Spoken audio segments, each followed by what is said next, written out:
Stay tuned for urban legends to ghostly tales of the paranormal, because now it's time for Message on the Wall. This is Haunted Cemeteries, with Message on the Wall going to Houston, Texas. First is Glenwood Cemetery, dating back to 1871, which is one of several serving Houston. Glenwood is one of the prestigious resting places, with many headstones bearing the names that are also local street names, having been dedicated to family members. And this is also Dr. Anson Jones' last resting place, being the last president of the Republic of Texas, with another famous figure being Howard Hughes. For those interested in the craftsmanship that goes into the grand designs of weeping angels, there are a range of obelisks and family mausoleums at Glenwood. The scenery is also very beautiful, with the headstones set among oaks and a variety of other trees, with a river flowing close by.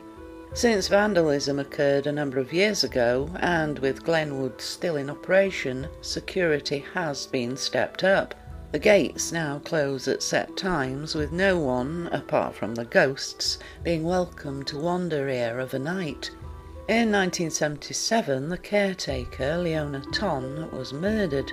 She lived at premises on the cemetery grounds, and the 72-year-old was found suffocated with a pillowcase tied over her head, a crime that still goes unsolved. Another haunted cemetery in Houston is the Evergreen Cemetery on Haltic Street. Surrounded by a rather low wire fence, there are said to be 6,000 graves, the first interment being in 1894. The more recent burials are Hispanic, but there are war veterans interred here, both Confederate and Union soldiers. Photographs, mainly taken at night, have produced orbs. There are railway tracks running along the northerly side and power lines and streetlights along Haltic Street, which could interfere with paranormal investigations. Moving on to a very small abandoned cemetery, now known as the Beeler Memorial Park on Enclave Parkway, and this was probably meant to be a private burial ground for the Beeler family members, the oldest dating back to 1881. Amanda and James Beeler, who are also interred here, became early settlers to the Harris County in the 1800s. With their sons Millum and William, they garnered a few hundred acres of land where they grew corn, cotton and raised cattle. For such a large estate, a large workforce would be needed, and no doubt there would also be a burial ground for the slaves. If so, this is long gone.